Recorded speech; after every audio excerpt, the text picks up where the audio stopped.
There is a biological miracle capable of destroying our greatest mistake, a living organism so efficient that it can consume the toxic residue of modern civilization and turn it into food. Today, the entities responsible for global waste management treat it as an anomaly.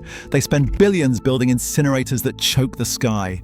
They construct massive recycling facilities that barely make a dent. They have created a global economic empire around the perpetual movement of trash. The fossil fuel conglomerates have convinced humanity that synthetic polymers are an eternal curse. This organism breaks down complex chemical bonds faster than industrial machines. It survives in oxygen-starved landfills that suffocate everything else. It thrives on toxins that would kill a human being. It requires no electrical grid, no sorting facilities, no diesel fleets. And that is precisely why it remains confined to university laboratories. This is the story of the biological purifier they refuse to deploy. In the summer of 2011, a team of molecular biology students from an Ivy League institution ventured into Yasuni National Park in the Ecuadorian Amazon. Their mission was routine, but their discovery would challenge the very foundation of synthetic chemistry. Deep within the rainforest canopy, they isolated a specimen that possessed a capability previously thought impossible. Not a plant, not an animal, an endophytic fungus quietly performing biological alchemy. Analysis revealed it could digest polyurethane, one of the most resilient and toxic plastics ever manufactured by humankind. The researchers watched as the fungus consumed the synthetic material, using it as its sole source of carbon. The organism was not just surviving on our garbage, it was thriving, turning petroleum-based polymers into organic matter. At the time, it felt like the dawn of a new era. Scientists named it Pestalothiopsis microspora, and it held a secret that the industrial world was not prepared for. This was not an isolated freak of nature. It was proof that the Earth had already engineered a mechanism to heal itself. Decades before this discovery, humanity had flooded the biosphere with synthetic chains. We forged materials designed to defy degradation. We molded cups, containers, and synthetic fibers that would outlast empires. The manufacturers promised convenience, but delivered permanence. We were told that every piece of plastic ever made still exists in some form. The petrochemical industry taught us to rely on the recycling triangle, a comforting illusion designed to shift the blame to the consumer. But the Earth is not a passive victim. It responds to toxicity with adaptation. By 2017, researchers in Pakistan unearthed another chemical conqueror in a landfill in Islamabad. In an environment choked with toxic sludge, they found Aspergillus tubangensis. This fungus was actively hunting down polyurethane, tearing apart the chemical bonds that human engineers thought were unbreakable. Using its mycelial network, it secreted highly specialized enzymes, acting as microscopic scissors, severing the polymer chains in mere weeks. The fungi are everywhere. In the oceans, marine biologists discovered entire ecosystems of plastic-eating microbes colonizing synthetic debris floating in the Pacific. They call it the plastosphere, but it is really an immune response, nature deploying its cleanup crew. The mechanism is breathtakingly elegant. These organisms produce serine hydrolases and esterases, proteins that target the exact molecular weak points of synthetic materials. Even the common oyster mushroom, Pleurotus austriatus, which you can buy at any local market, has been proven capable of degrading diapers and cigarette butts. You can literally feed toxic waste to these organisms, and they will transform it into organic mass. But here is what is critical. This is not just waste management, it is the ultimate disruption of a closed-loop economy.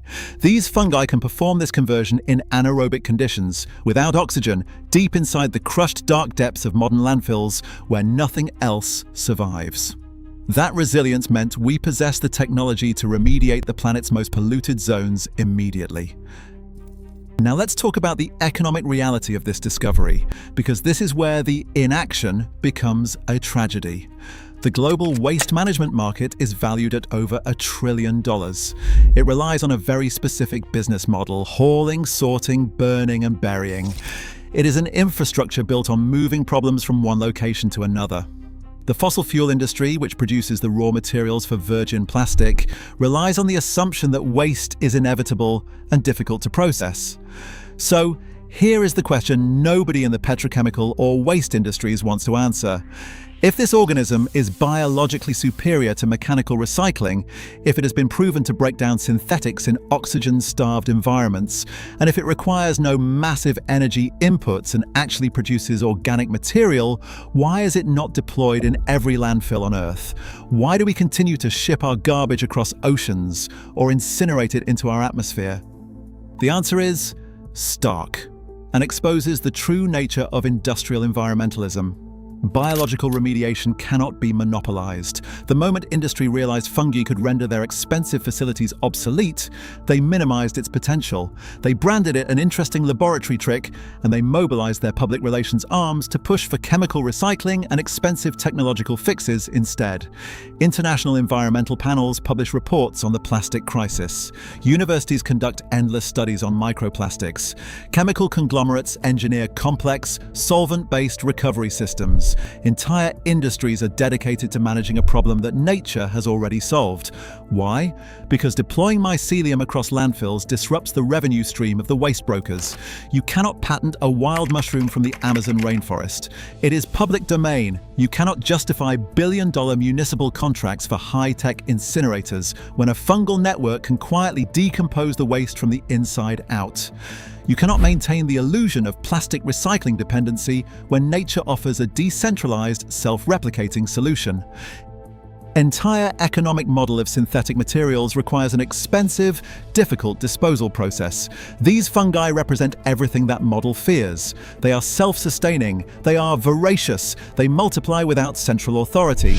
Therefore, their application had to be stalled, restricted, and questioned. They insist that deploying fungi is impossible to scale, teaching policymakers to see a biological cure as too complicated, while simultaneously defending a recycling system that fails over 90% of the time. Who benefits from this stagnation? The corporations selling virgin petroleum, the waste-hauling conglomerates, the manufacturers of industrial incinerators. They cannot make endless profit from a naturally occurring fungus. So the fungus remains an academic curiosity. They convince the public that our only hope is to buy greener products or to throw things in the correct bin. But the biological reality cannot be stopped. In community labs and independent research facilities, the knowledge continues. Independent scientists are building small-scale mycological bioreactors, and everyday citizens are experimenting with fungi in their own garages, realizing that the power to degrade synthetics is accessible. The knowledge survived the initial media blackout, and it is surviving the industry's pivot to costly chemical alternatives. The narrative remains controlled, portraying biological solutions as inefficient or dangerous, but the organisms survive. Despite the lack of funding, despite corporate ignorance, despite being classified as unscalable by the architects of the plastic age, the fungi still grow wherever toxic polymers accumulate. They still secrete their enzymes, and they still offer the exact biological mechanism needed to cleanse the soil. And the awareness spreads. Every person who learns that the Earth has evolved a way to eat our toxic legacy becomes less susceptible to the recycling lie.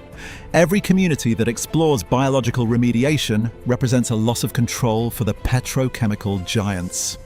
Every mycelial network that thrives on synthetic waste is proof that the industrial narrative of eternal pollution is fundamentally flawed. They ignored the fungi because they could not control them. They promoted expensive machines because they could not commodify natural decomposition. They convinced everyone that the plastic problem is permanent because that permanence fuels their economic leverage. But the quiet evolution happening in the soil tells a different story. The story is simple. Life finds a way to consume our mistakes naturally, efficiently, and without asking permission. And that is why they want you to focus on the blue bins. But you will not, because now you know. The scientists knew. The waste industry definitely knows. The fungi are still here, still adapting, still offering a path out of the synthetic age to anyone willing to observe. If this opened something for you, subscribe and hit the bell. Every like and every share helps preserve this wisdom. The next vault opens soon.